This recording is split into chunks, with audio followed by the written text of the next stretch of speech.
Go to frozen water lines. Is there anyone sitting in the audience that does not have water because it's frozen right now? Whoa. Hey, gosh.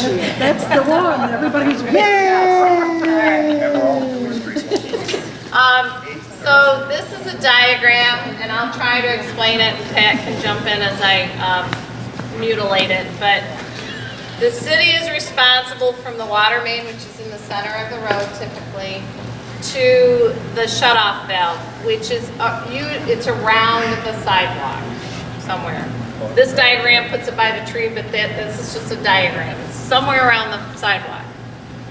Property owner is responsible from the shutoff valve to the house and within their house. So that's what this diagram is, just to kind of give you a visual of that. There's been some confusion as to who's responsible for what. But how do you know where the water is plugged? You know, it could be plugged before the shut off, and then how are you going to know? Then it wouldn't be our responsibility. But how are you going to know? We haven't found one that hasn't been frozen all the way. We had found one today where a contractor was out, open up after 8 hours. It wasn't in Laura's ward here, but they got out 15 feet with a steam generator. It took them 8 hours to do it, and just about 3 feet before the shutoff, the line opened up. And that's not always the case, because what we're usually find is it's frozen about 2 feet from the main all the way to the house. And that's typically what we're finding, because the frost has actually surrounded these service lines now, because we usually get 5 or 6 a year. We have 144. Yeah. I mean, it's incredible. And a week, 2 weeks ago, we had a line open, and we got it running, and even with the gentleman running his water, it froze within 8 hours again. That tells us that the frost is solid around that service line. And trying to go out here and service these lines, we have, and at some point when frost is 4 feet thick, does anybody run an excavator in here? How many people are successful at digging 4 foot of frost with a John Deere 490? You can't do it. You're jackhammering it like it's concrete. You have to heat the ground. You have to heat the ground. And by the way, we've tried that too. And it's kind of morbid, but anybody out at our cemeteries, we bury somebody in the winter. Yes. We got these big machines. And we bring out propane pigs and we heat the ground. It took us 8 hours to take 2 feet of frost out of the ground, and we still had 2 feet to go. So we've tried those on people's service lines. Anything we could do to get, so we could dig them, anything. So believe me, it's not without trying. It's just, Right. There's no feasible way to do it. And economically, the best way to do it is replace the line and lower it. But, you know, there's not a community in the state of Michigan we can find, or in Ohio, that doesn't have the same ordinance we do that says the homeowner is responsible from the shut off to the house. And even though, sir, you can't find who's there, but the only way you have to access these lines be either with an arc welder, which we don't do anymore because we stopped it because we fried somebody's panel about 3 weeks ago. And then we said, hey, this is unsafe, it's not OSHA regulated. A lot of communities that did it. And then guess what happened 3 days after that? Anybody know about the landlord that burned his house down in Ann Arbor? With an arc welder. Burn it to the ground. So we don't do arc welders anymore. Safety first. Safety first. And if you Google arc welder and accidents, you'll find people have been killed where somebody was working under a sink and somebody had charged the copper lines in the house, didn't disconnect the meter, and that 220 charge went all the way through, and somebody was pulling stuff out underneath the kitchen sink, the wife, and electrocuted her. Those are the kind of things we don't want to have happen. And we've been doing this stuff out of a courtesy to help people, and then we charge them for those repairs. But I got to tell you, as efficient as I think our DPW could be, you don't want a DPW worker, and they're good, at the rate we have to charge by state law to come out and start fixing your water line when you can get a contractor that would take the liability and do it far cheaper than we do. I'm not a big proponent of, what's that? I know, we tried that ourselves. We tried to get contractors. We had a contractor come in. He gave up after 6 hours on one service and couldn't get 2 feet with a steam operator. You know, you all hear that we ordered one of these machines and it didn't come. Yeah, it didn't come. Yeah, it didn't come because when we got it shipped and it came from Canada on a boat, guess what? They were also short on salt, so everything got taken off of all the ships and they started hauling salt, so everything got bumped. So, and the steam generators don't work, and they take a long time. Is there a bridge? What's that? Isn't there a bridge? Well, What boat is coming I mean, there's across? other ways to ship things, so. Well, You're on? but let's put it this way. Let's say we got it that day. No contractor's been successful. We haven't been successful. How do you think that machine would have helped any of you? It wouldn't help. We'd have had a machine so we could say we had it, and then I would have told you that it didn't work. These are the contractors that we've contacted. 2 of them, 1 of them, the bottom one is the one that worked on it 6 hours and threw up their hands and left. 5 Leprechauns is working on trying to solve the problem, and if they tested a house today. They got one yesterday open after Okay. 8 hours. And he's trying some other things, and if he's successful, he'll have you contact him directly, and I believe the city's Shouldn't we be going reimbursing. in order of people who went without their water? Give them a list that way? Well, we can't give a list because of personal information. What we do, he's got one. But what we're trying to do is call people and say, is it okay if these contractors contact you? Because we can't give people's personal information and their personal data. So, but just so you know, the way he's doing this isn't just going in the house and pulling the meter and shooting from the basement in. It's going out in your front yard and jackhammering and digging up your front yard that has to be restored. Sometimes even the sidewalk has to be paid to restore it, and that's not something the city does. If we find out that he goes in there and says that the water line was frozen, he has to verify it, just like it was sewer or anything else. If we find out it was frozen, the city will reimburse you whatever that cost was based on the footage of that line. So the reason we do that is because the way to access these lines isn't first by going in the road and digging down and trying to shoot the other way, because then you've made a junction line between the main and that becomes a problem in the future. It's best to start from within the house pulling the meter. If you've ever been without water for 4 weeks. I have, 4 weeks before, I have. I know how terrible. When I was raising, 10 years ago, when I was raising 4 kids in my house, and it is terrible. It's absolutely terrible. I hired the roomies, and supposed to be to my house, 8:30 in the morning, the phone rang at 8:30, and he says, I can't do it. I said, how come? The city told me not to. And I've heard that rumor too, and I called the city specifically, and they haven't told anybody that. I've heard that from someone else. We don't want to be involved in it all, because if we tell them they can or can't, we infer liability to all of us, not just to you or to me. It's to all of us, because we are the city, right? If we hurt somebody, all of us are going to pay. But Yeah. we didn't tell them they couldn't work No. on your No, lines. I had a Yeah. plumber in yesterday, and I asked him about that, he said he was told. He come in to replace the valve while the water was off, and I asked him about that, and he goes, yeah, we heard that, yep, we can. We Yeah. heard that, but did he tell you he was told that? Right. Well, yeah, he was the plumber, he talked to other plumbers that had told him that they were told they can't. I can't find one staff member that said that, because I asked him, I heard it, I went to all my staff members and said, I want to know if you said this, because that is not true. We just don't do that. Why would we tell people they couldn't do it? One of the issue is I think what that whole rumor started is because somebody tried to pull a permit to dig up a water main, a water service line, and we said, you could do it, but you're not going to be able to do it like you say. He wanted, and I don't remember the guy's name, but he wanted to dig at our water main and do a new corp and go all the way in the house. Now, if you can imagine, if we got 6.5 feet of frost in the middle of the street, and you think you're going to go out there and start pounding on the street, you'd make a 25-foot hole, because the frost will come up just like as if it was a big chunk. I mean, if you could even get it up. So we said, at some point, that's not where you start. You don't start in the street. You start where you're pulling the meter in the house and working the other way. Too many people want to get in and just rogue and start smashing stuff and fix it. It's just not that easy.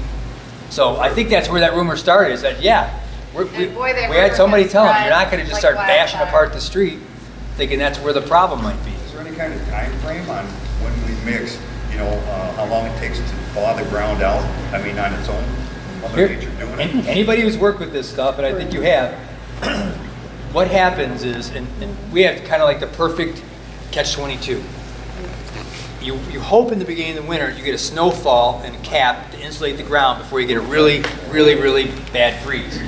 We didn't have that. We had a really bad freeze for 2 weeks that froze the ground, and then we got a ton of snow on it to insulate it from being able to be thawed. And then it rained and drove the frost further, and then it froze again, and then we got more snow.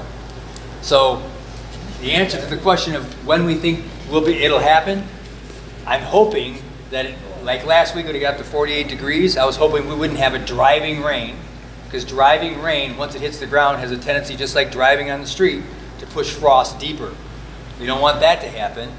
We want it to be, if you were 50 degrees and it had a light rain or just, that kind of a temperature, that's going to draw it out faster than anything.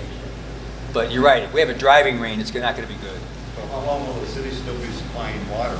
I hear that Home Depot has supplied the bottled water and the orange 5-gallon pails, but they can't do that forever. Yeah, you're right. What happened is, Derek Dobie's a 6th Ward council member, and I talked, and he came up with an idea of let's see if we can get donated. I went to Myers, couldn't get a hold of anybody. He went to Home Depot, and I said, right now, we got a sanitary issue in houses. We got people to be able to flush their toilets. You can't flush a toilet one time and the water's not coming back. So I said, we got to have something that allows people to flush their toilets. So we come up with the idea is, how do you do that? There's so many of them. So we asked Home Depot, I said, what about 5-gallon buckets? We have a water truck that we haven't run in a while to try to get started. So we said, let's go door to door and see if we can get people to provide them with a bucket. If there's anything else we could fill up, they probably have to put them inside their house. At the time we started doing it, it was very cold. And we want to make sure we at least use the water truck to fill it up so somebody can actually flush their toilet. And if there's any plumbers in here, probably have been doing this stuff, in the old toilets, it takes about 3 gallons to flush properly. So let's assume we do that. Then he talked to them and they started donating cases of water. What are we up to? 280. Has anybody got cases of water yet? Yeah, but it lasts a day. I know. And those are donated. We don't provide that. We provide the labor to get to you, do everything we possibly can as a courtesy, because we recognize it's a terrible, terrible problem. And as far as we know, they've been really great to work with. Home Depot has always done a fantastic job of donating from rakes to everything. I mean, they've been really great. So I don't see it stopping anytime soon, but we're hoping that continues, because we're starting to get people out of town who want to donate money that can be bought for bottled water for people who don't have water. We had a gentleman call from Clark Lake who doesn't have a problem and gave us $200 to start buying bottled water for people. And we've done that. So we've had a lot of people starting to contact and try to help. And that's what Laura means by helping your neighbor. For people who don't have the problem, there may be a time when you don't have a problem, you help somebody with something else. There was somebody, I don't know where, but they took the hose from the neighbor's house and ran it over. So Shannon? All our neighbors, we're all from the same neighborhood. Yeah. We're all frozen. Yeah. That's Well, not a possibility. but yeah, that's, the hose. like Shannon's the only one in her area, so, but it all depends on your neighbor too. Go ahead. Yeah, so my question, I guess, is looking forward. Uh-huh. We know it's gonna thaw, we know there's frozen, so we know there's possibility of damage to pipes, even if it remains. Are we looking, or is the city looking at, either the city and the county looking for emergency funds, disaster, weather disaster relief, or covering those costs? Because we know it's coming, we just don't know what kind of mean venue and what damage is gonna be done once that's done. Right, rumor has it it's gonna get worse. Yeah, here's my concern. How many people's pipes are actually burst under the ground? That we don't know. It's not a matter of just thawing them. They're not like that plastic where they expand and go like this, like some of the new houses that were done. And short of a special appropriation, I can tell you, anybody who remembers in 2010, I was a city manager in Dundee for 23 years, and we had hit with a tornado. Ripped the roof off the hotel next to Cabela's, wiped out 75% of the street trees all through town, huge trees. We lost probably 4,500 big trees. We had equivalent damage just in tree cleanup of our whole general fund budget. That'd be like the city of Jackson having $22 million worth of fix. Guess what? It wasn't enough for FEMA to help us. So I can imagine looking for the feds or the state to come through with emergency funding. You have to have certain thresholds of how your town's been destroyed and a certain amount of money before that happens. There is repair money based on income level though, Yes, correct? I was just going to get into that. Yeah, so if you meet a certain income level and under, then you may qualify for that money. Okay, It's so not the be- reason what we need to do again is start rallying at state level so they start working with the Fed level to say this might not be a flood, this might not be Duke Energy dumping crap into the river. It's still a natural disaster. We need to work on it that way. Right, maybe as a That's gonna have to come from the governor. Right. Yeah, it's not, because every community's facing this. We have Probably communities out there with rural. 1,000 water lines frozen. Right, and that's a good thought. I mean, as a state as a whole, But it we may need our city be to a back greater us up. problem. I'm sorry? But we need our city to Of back us course. up. Right, We would. right. Oh, believe me, I. We've had conversations Thrilled with to tell you state. that I contact them often on city issues. Let me so- talk Okay, real granted, quickly. we can't do anything about this problem except wait it out. We know that. Right. Now, here's the big thing. Are you working on an emergency action plan, say, next year this happens again? What kind of plans have you got in place that you're working on, or some kind of technical ideas that you're coming up with that in the future, if we're hit with these same kind of problems, 140 of us aren't out of it again? Or 240. This is going to get worse. Laura? My question is, can't the city adjust the salinity of the water, right? Shoot some salt into the water to adjust it to where the freeze point isn't to where the frost level is? Well, that's a good point. And we even in areas where, because we've gone and tested people's water for when it comes out of the tap. We have people that are 36 degrees, and we know darn well their line is surrounded by frost. Who knows why it's not freezing? Maybe they run more water, I don't know. But we've got to be careful because we have a DEQ permit that says we can have, so much salt, so much softening, and we don't have the ability to add salt to our water. That's a whole system. Now that could be done in the future, but I'm not so sure that we don't have people with medical conditions that create those issues too. And we've got to follow clean water regulations and how we can add stuff to the water. So, but I will get to the point of the issue. We got to remember that the city can do just so much, because if your water line's frozen, my house, your house, anybody's house, it's really our individual responsibility to have that line fixed. There's no fix in the long term except for lowering your line. There just isn't. Now, many of you people won't have, if we don't experience this kind of a winter, once every 30 years, you won't have this probably again in our lifetimes.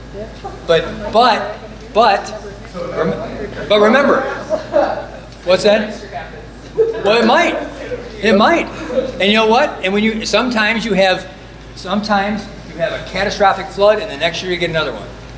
That's luck of the draw. It's weather patterns. We don't have any control of that, but I guess we don't have control of weather, right? I understand that perfectly, but as a person that is in this community, that is living and working in this community, it is very frustrating when there is no progress. That you're literally standing here and you're saying that nothing can be done. I have contacted plumbers, I'm willing to pay, I will not qualify for income-based upgrades. It is absolute, and then, on top of that, I have contacted the water department, I've called weekly. No one has any information. We ordered it 2 weeks ago, this machine, and I understand what you're saying.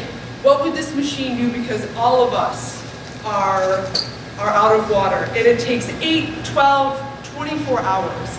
The point is that there would be some progress. That's what I need to know, is that there needs to be some kind of progress instead of you standing there saying that we don't know when this is going to end, we don't have a plan, it just happens. Because those lines are old, they need to be replaced, and if you're not looking forward, then why am I staying in this community? It's not because they're old. And if you went to another community, you have the same thing. If they're not old, they're not deep enough. Now they're doing foam where they put in their new lines, they're putting in foam around the pipes, they're putting foam in between every 12 to 18 inches.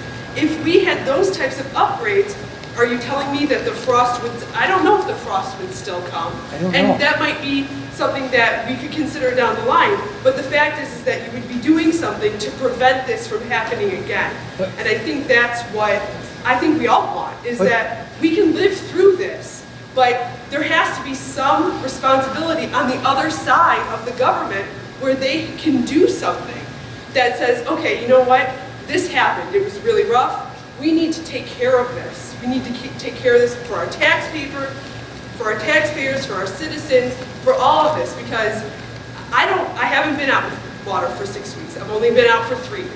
I can tell you right now, I don't think, as a person, I have no control over this.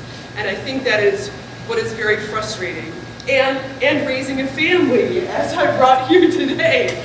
So, that's the frustration. That's the frustration. I understand your frustration, but, you know, things happen to us every day that we could sit there and drive ourselves crazy. Why does this happen? Why do good people die? Why do these things happen? But we don't have any choice. What do you want us to do? Do you want to sit? First of all, we don't, remember, we've said time and time again, the responsibility is the homeowners. But if I can get someone to assess where the line is frosted in the How do we entire know to do process, how am I going to get someone to fix it? I can't even get someone out there to my house to tell me that something is We were wrong. running our water. We were running it daily. Our water was never off, period. 8 people in a row. Okay, we got 4 on one side of the street, 4 on the other side of the street, Are you all on Dewey? frozen up. All of us Are you are on frozen. Dewey or Beckett? Are you on Sorry? Dewey? Or We're on Bacchus, Clement. because I'm on Oh, you're on Bacchus. Clemmy. Okay. Yeah. So we've got 4 on one side and 4 on the other side. It's really difficult to say it's the homeowner's responsibility when I know that pipe right there in the Well, middle of the so street. let me, Our main is not frozen How can you say that? when because the whole street's because we've frozen? opened a hydrant and it runs.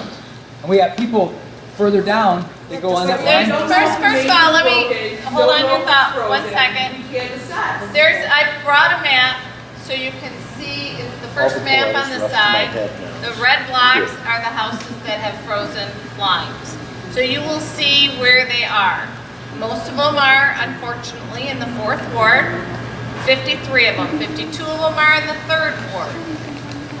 Most, all but, I think, 21 of them maybe, hold on. 21 of them were built before 1950. Okay, so is that a reason why they're frozen? I have no idea, because most of our housing stock was built between 20 and 50, right? So I don't know if that's a common denominator, but the city is trying to do what we can do. You're not doing anything. We can't, Because because we our can't. hands, what would you like us to do? We have contact. I'd like to come up with a solution. Jackie, how do we? We're not saying we don't appreciate it. We're not saying we don't appreciate the fact you guys coming out and giving us water and delivering water. It's not that we don't appreciate that. What we're looking for is for you as the city council, as a group of individuals that we elect and put in place to come up with an emergency action plan so that maybe if we get this hit next year, the year after that, we're not dealing with the same problem. But I don't know that we can formulate that plan until things start, well, wait a second, let me finish. I don't know that we can formulate that plan until all the weather has gone through. Because if we formulate it now, and then in April, it starts to thaw and all these pipes burst, it may have to be a different plan. So we've got to see everything through. I am no engineer. There's no way I would know how to do any of this. But I can guarantee you, if we have to do an emergency plan, which I think is probably a great idea. I hadn't thought about it. That's why we have these neighborhood meetings, so we can get your feedback and your input. That we've got to know all the situation, and we won't know that until the spring comes. And we see what the damage is done from all of this. But in the meantime, we can only do what we can do. Our hands are tied. We are meeting daily. Staff meets daily. I meet with my And staff we've daily. We're contacted all brainstorming anything we can. contractors. Fortunately, we have one that's willing to try anything possible. I put his phone number here so you can call him. We've gotten the donations from Home Depot. The Y is helping us out. Rick Wilson said, let them come here. They're more than welcome to come here. Here's the phone number to call. As of yesterday evening, we're not the only community that has frozen pipes. There were 41 on his listserv alone. Yeah, but other communities are dealing with 141 homes. Actually, I can tell you, some are dealing with thousands. Thousands, literally thousands, all gray, I'm sorry? all gray, thousands. I mean, I'll look it's that not, it's, I'm telling you, when I talk, and the 41 are the only city managers I talk to. That's a listserv that I belong to. So it's not as if there are only 41 communities. I think you'd be hard pressed to find one community that didn't have frozen water services. One And I in Michigan. agree with that, but some communities like Lansing, for example, I know that, you know, when I contacted their water department, yeah, we've had incidences of frozen pipes. We're handling it on a case-by-case basis, and we're ahead of it. Wow, okay. I contacted the city of Detroit, going bankrupt, by the way, that has the same issues. They're having frozen water lines too. Did you ask if they charge you? They're dealing with things on a day-to-day, on a case-by-case basis. Yes, they're charging them. You know, I don't A lot of And money. I'm getting the drift I that would the fee is perfectly be an willing issue. to accept. You want to have water, which I would want water too. Let me take your comment and then we'll, hey, hold on. Good. You know, I gotta go, because I gotta go and pick up my kid and my wife to take home and YMCA. But I'll tell you what, I do appreciate what you've done, honestly, I do. I just want to make the point, please, as a group of individuals that we trust and elect, come up with emergency action plans so that things like this in the future won't happen. Now, and I agree, you do have to wait it out and see what we get. But as a group of individuals, I know that many of us don't want to come back here a year from now, 2 years from now with the same problem. You know, The same problem. There's So- no way. and- If I could have you all over at my house, I would. I'll trade your house and that mine for a while. I no water, you know, but I've traded you. Good luck. Well, our family has owned the property on the corner of Bacchus and Clinton there for over 100 years. Gentleman over there purchased the corner property from us at the passing of my grandfather, right? So literally that corner's been in our family 100 years. In the 100 years that we've owned that, this has never frozen. I won't. And then when they put in the Is that where the streets. floral shop was? Is that where? No, no, the the- Servisoft, the water softener place. Servisoft, Oh, okay. Culligan. Okay. That's never frozen over. I mean, Even after they put in the streets and the new lines on not that Mother's 100 years old, but she would know if, I thought she was like, no, oh my God, my wife would come and, she was so young that I thought she was young enough. but the thing is, I'd like to know how far down that main is where it comes up at the corner. Because for those lines that have frozen, right, the neighbor that's next to Javen, he's in the brown house just beyond our property. He has flowing water and has been kind enough to provide him with, you know, buckets of water to flush the toilet, etc. On the other side. And that house is just as old. And that house is just as old. Those are lead lines. We don't have to worry about pipe breakage, anything, because they're going to expand, do whatever, because the houses are 100 years old. But I'm wondering, you know, I mentioned salinity, adjusting the salinity level when there's an emergency such as this, because it isn't just isolated to Bacchus, Dewey, etc. There's several places all over town. And, you know, adjusting the salinity of the water it's kind of just for when it's this bad. I mean, Clean Water Act does have some leeway as far as, you know, natural disasters, emergency, etc. I mean, you can spike it with chlorine to kill bacteria, you know, if deemed to be. And this is kind of a natural disaster that would designate spiking the line with salinity to, you know, wipe out a water main problem that, you know, along the line would clear a lot of issues. Before it happens, yes, it might help. Well, Right. like places that, Yeah. Well, you know, and they tell you not to drink the water while they're weather clear. forecast to Right. determine if it's going to be a problem next year. Well, salinity won't help So us right now. Yeah, no, exactly. Right. But Yeah, for we're next year, beyond we that. obviously can watch the weather, just like if Yeah. it's gonna snow in Well, no, in no, Atlanta, the deep right? They're freeze gonna for plan a on long whether they're period of time. gonna drive at 5 o'clock at night. This gentleman had a question. I just had a couple, I guess, some questions. I know, and as I've looked around the state of other communities, what they've done. So a lot of communities, they've issued that running water filter. Has Jackson ever done that? Did Jackson do that? Because I don't think we did. Well, no, what we don't do that to everybody, because Jackson's never had the issue it's had this year that anybody can remember. We had 5 or 6 houses freeze every year. And we usually know exactly which ones they are. And this was just uncommon for anybody who's ever worked here or ever, that we know of that's even worked in the situation. So what we want to do is not say, hey, put an alert out there, everybody should run their water in case their water line would freeze.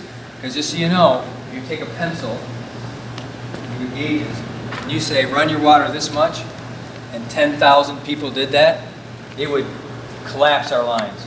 Because it would drain a water tower based on 51 pounds per square inch of pressure. It would drain our towers, 2 million gallon towers, in a couple of hours. If everybody did that thinking their line would freeze too, so we got to be careful. We don't want to cause it, when you start sucking through lines and start collapsing water mains, we're going to have a lot worse problem than 144 properties without water. The whole town's going to be out of water. So people do it when we understand that, but putting out an edict for everybody, even if we've never had experience with those people having freezing problems, would create a greater problem because most people, people who have had these kind of problems before trickle their water. Some people would just full blast it. And think about what that does is if you got even 5,000 this stream, I mean, think about what that does in a 16-inch water main. It wouldn't take very long for that thing to start draining a tower, and we would not be able to produce water fast enough to keep the tower full. Even if it's off our neighborhood, like you're seeing a couple houses on Dewey get hit, let the people in that vicinity know. You guys run. I think that's for a lot of us here because everything, usually you want to be proactive. Oh, yeah, absolutely. The city wasn't this case. And we have to go to the calls, we get the calls that say keep your car off the street. But something like this, when it's in your neighborhood or down the street, no call. And these are things that maybe if that street was going to keep your water on, maybe people would have some big problem. I'm not saying it's not a guarantee, you understand that. But also I look at this as what other cities are doing, like the gentleman mentioned, they're keeping up with it. And it's kind of like we've got to a point where, I don't want Jackson to be the city where we say we just give up. And I know there are other communities that maybe are getting harder than we are, but you have communities like Alpena, Negaunee, who are up north, they have problems. They're keeping up with it. Negaunee, they found an article online, they had trouble, their arc welder went down, so they're still using it in the city. We have contractors who are willing to do it in the city still. They went and bought a new arc welder to come and make sure that they stayed on top of it. So they would get 4 to 5 calls a day, they could tackle 4 to 5 a day. But here, I think that's the problem, is that we're looking at this is now reactive, and now it's not even reactive, it's inactive, because we have no solution. And I think everybody here just wants to know, if nothing's going to be done, what's the perspective, what's the prognosis for everybody here? Because going forward is that basically, you will not have water until spring. And that's what I'm hearing. I haven't heard that said yet, but I think that's what I'm hearing from you. We don't know. I mean, I would like to have the answer. I'd like to be the all-knowing and omnipotent, but I don't know. And the reason we didn't appear to be proactive, because we've never had 144 lines. We've never had 100. We've never had 50. We've never even had 25. So how would we, at some point, we thought, well, it's got to stop. It just can't just freeze the whole town. I mean, we don't know. I mean, it's now curbed. We actually have 5 less than we had before, because some have actually thawed on their own for some reason. Maybe they weren't thawed. Maybe they're just outside the house a little bit, whatever.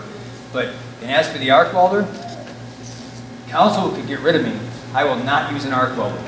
Because I'll tell you, if your child or my child was the first one to get electrocuted because somebody's using an arc welder in my house, I got to tell you, they'd have me skinned up. When people were saying, use an arc welder, I need water. The minute somebody gets killed, it's a whole different story. Or somebody's house burns down. I will never recommend arc welders. And a lot of communities still do it, and we did it in the community I was before. But I got to tell you, what we know about it, it's not OSHA approved. And I'll tell you, if somebody gets hurt, somebody's going to prison for a very long time. And I'm not going to tell my staff to do that. Yeah, I would never direct my staff to use something I know to be unsafe. I wouldn't tell them to go on a scaffolding that's 5 feet away from a 280 power line either. some of the technical aspects of it, some people in our neighborhood, we've got 18 houses on the lot, and roughly all but 4 or 5 of them are frozen up. Some of them I've talked to, when they were running the water, all of a sudden it turned brown and stopped. Ours, I turned it on, and it was clear to the last drop. Why is that? I can give you some analysis, but remember that these lines are very open. It doesn't mean that everybody's line's very open, a lot of them aren't. And remember that we use lime, right? And that creates deposits inside of water lines. And what we found in one of the lines we re-steamed, we actually broke that lime cast. So now we've exposed old lead joints to that water now. We got to be very careful at how these lines are done when we get close to it, and we get to where you think a steam generator will work, and we can, if Bob is doing the steam or if he's doing arc welding, whatever he's doing, when you do that, you oxidize, you break stuff loose in those lines. I don't know what happened in your particular case, but I know that if some of these lines we dig up and we replace somebody's line, we find out that it's about as thick as a pencil letter. When you've got an inch outside diameter of a pipe, and it's corroded inside, it's got lime deposit, and when that stuff breaks loose, you get whatever's underneath that, and sometimes the brown is really oxidation or rust. And that happens. But I wish I had the answer to that, and the technology's getting to the point where now we can send tanks through lines, but we just don't have that ability right now. You had a question, and then. So when you get this machine that's been ordered, what's the plan? Well, we'll continue to try to do it, but it's a steam chute is what it is. Right. Just a machine. It's kind of like the shark thing you see, a little more high powered than that. You see advertised on radio or television where they set a jet of stream, and they clean stuff on their counter, supposed to take stuff off, and you see that it takes corrosion off. Same thing happens in your line. We'll try to do that, but think about this. Take a pipe, and it's just frozen solid, and you shoot a little pin in there. It takes forever, but even if we have one, if we have one machine, 144 of you, takes 8 hours a day, it'll be spring. I thought Todd said there were parts for one and then the new one on order. So there'd be There's 2. parts for one, and we tried it, and it took Oh, it's a different 10 machine. hours, and we couldn't get it through. It's a different type of different machine. machine. What he's got up there, it said it took 8 hours and then it refroze 4 days later. And this is some of this, we've used a steam generator, we've used electric pipeline machine. This is what our people have done. We've used the cemetery grave find device, which coincidentally I was at a funeral yesterday and I thought, how did they dig that hole if we can't get down to our pipes? And apparently we've tried that. And then the arc welder, which was the most dangerous. So what's on order? Why would anybody get an electrocuted from a welder? They don't put out volts, they put out amps. Well, no, what I'm saying is we've fried a electrical service because what happens, we can't tell when the old houses were grounded to water pipes, and then instead of taking the ground off the water pipe, they go out and stick another ground in, and we're sending current through most parts of a house we shouldn't be doing. Isolate the house, you gotta pull the main. I agree. You got to pull the meter; it'll separate it. But many people don't do that. When I was a kid, that's how they thought lines are. They still do it. And There's some another people thing, do. if you go on a property and their line is broken, you gotta replace it, how deep are they gonna put it? Well, actually, you're supposed to. State standard now is 5 feet. My dad dug it, he put water in his house, and he dug it 8 foot deep. That was in Eaton Rapids. That's how deep it had to be. I'm just telling you what the state standard is, but and builders don't do that. It costs them more money to install lines that deep, and they'll do it exactly the minimum of what's If that required. Rooney would have done mine, it'd have been 8 foot deep. No? And you could have told them to do that too. Sir? Does the city think about like changing the ordinance of when, someone pulls a permit to have their lot? I'm assuming you have to pull a permit to have your water line replaced. Correct. So is that, it's put in, contractor puts it in, is it such that there's, is the city thinking about, okay, we don't want this to happen again, let's, let's put it at 6 feet deep, let's put it, electrical tape around it. Do you put heat Foam tape? insulation is. Ordinances have already changed. They've been changed for 15 years, but we don't have lines that we know of that were installed 15 or less years ago that have had this problem. And you're right. I don't know who it was that mentioned, putting insul board in, but a lot of people do that now. Yeah, I mean, you did. We're married. Oh, okay. But we, And obviously it was. and we do. Right? And I tell you, I built, Here's my other issue too, just to piggyback off him. If you do find that when the lines thaw and there are main line breakages, are you just going to replace the line? Because if you're just replacing the line, you're just gonna continue this problem going. What And line that's are you part of referring The main line or whatever line line to from the our south. house to the main line. If it does burst, if it does, because you said that we wouldn't know if these lines are if they're solid or not.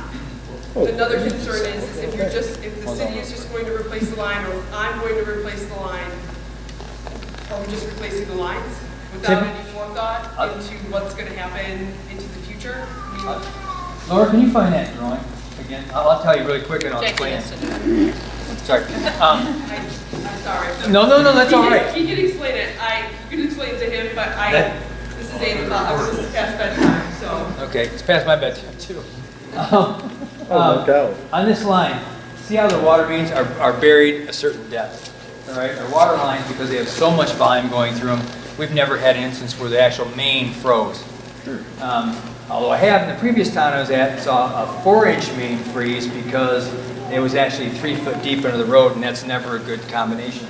But we don't have any evidence of our lines freezing because we do check them, by the way. We check them to make sure that the lines aren't freezing. We have, like, I don't know what street it was, Todd was telling me, I can't remember what street he said. He said that we went down, tested the line, the water's flowing, but all the there's a number of services on the street, I don't know if it's your street or not, that have frozen lines.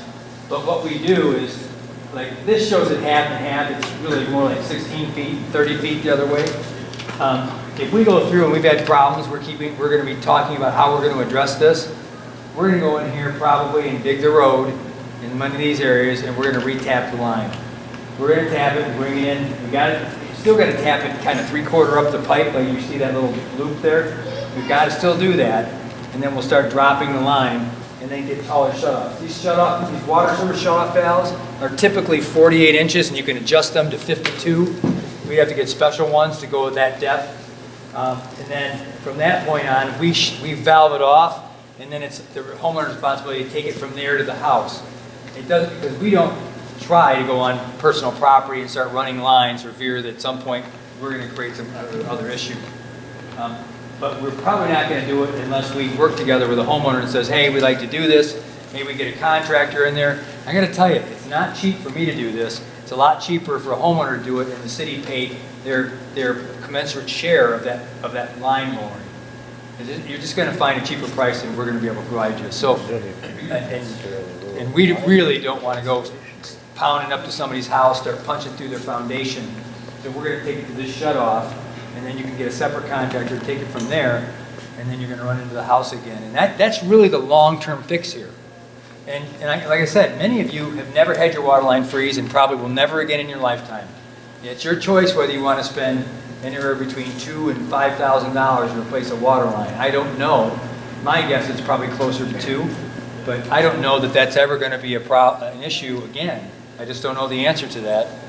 But there is the ability to lower these lines, and the reason we brought up the income qualification, and isn't probably a problem in here, but we also have other wards that way. We have federal money, CDBG money that we can do. It's a loan that stay in your household. It's called emergency funding. The feds allow us to do, and we can replace people's water lines. It won't cost them anything. They sign a loan document. They stay there 20 years. Most of it gets forgiven over time. But you got to be income qualified. It means you're a family of 4. You got to make under $42,000 a year to qualify. So we have those kind of emergency funds. We don't have those kind of funds citywide. We have federal funds that do that. But if you do know somebody who qualifies, that will help. I have people that make senior citizens make $10,000 a year in Social Security or $6,000 a year in Social Security. They still own their own home, and they get frozen lines. Those are programs that work for them because we can do that with federal funds and replace the line from the street all the way in. But still, I won't send city crews on private property to dig into the house. We would probably do the tap with city crews, and then from the rest of that, we would hire a contractor. Is that site to cycle? What's that? My shut off is that side, the side. Yeah, this is a little different. We typically will put a shut-off, and throughout most communities, their shut-offs are at the homeowner side of the sidewalk, because that's where the right-of-way line is. And that's really where the shut-off should be. It's not that case all the time. I can't say, I don't know what happened 60 years ago or 20 years ago, but that's typical. The city replaced the line from the main to the shut-off valve. It's in the last 10 years. That was probably copper. We use copper. You currently use copper, but you know what you said years ago. We probably did then too. I'm not a big proponent of copper. People love it because they think it's a great material. But guess what? It's more susceptible to freezing than black plastic is. Because even when black plastic does freeze, it expands and drops back down, and you don't have the problems you're probably going to have with old lead lines or galvanized lines. So are the lines, the houses that are frozen, do you know if the line incoming to the house, if that's all lead? We don't know. The Clean Water Act says we have to test the water. We did years ago. I'm not saying about Clean Water Act. I'm just saying that, I mean, is there a spreadsheet? I'm an engineer. Spreadsheet that says, this house, this location, it has lead line. And this house, it has a copper line, and it's frozen. Like, is there? So do we know if these homes, I have a lead line from my trailer. what kind of lines these particular homes? That's your question. Homeowners. You think you have a lead line, you think? Oh, I know. Okay, my guess is it's probably busted, and even if it weren't, if there's a steam generator go through there, it's going to expose that lead, and your children will be exposed to it. I'd replace it. But 100 years old, lead, it's been working for years. no, but I meant if the corrosion, the line that's encasing the lead corrosion comes off because of the freezing, then it's going to expose the children. So, yeah, we don't have a spreadsheet that says we know what those are. We tested lines for lead. Sometimes, about 20 years ago, we were required to do it, and we replaced a bunch of lead services and worked with residents to do that. But we don't have all of them replaced, and some of the residents didn't want to take their chance and not pay to replace them at the time. Well, It's lead from the shut off up. The city come out and had no water flow, so they went, they placed the line, water main, and shut off valve. Probably about 9-10 years ago. They did? Yeah. That's probably copper. So it's like, wait a minute, that's probably not frozen. It's probably my lead line. And that's what we found when one of them we opened up. We got to about a foot from the shutoff, and it wasn't frozen from the shutoff to the main. It was actually frozen on the property. That's not uncommon, and I'll tell you why it's not uncommon. Because typically people will, the water line that we found, and even when ours was before, we dug up a water main. It's amazing how a builder or somebody will, the line starts doing this as it gets closer to the house. It never gets deeper, very rarely. It gets shallower. When it gets more shallow as you get close to the house, and that's what we find. Oh. When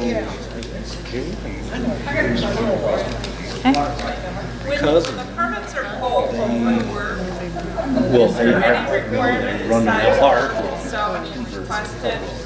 They run our. standards to grant the permit? Like, materials are working. All right, unfortunately, we didn't give you the answer that you wanted, but hopefully we gave you more information, and we'll try and keep you more updated, because that is what I'm hearing, is that we're doing a horrible job on that. So we will try and improve on that. And I see Shannon a lot, and I know she will hassle me if we don't. So.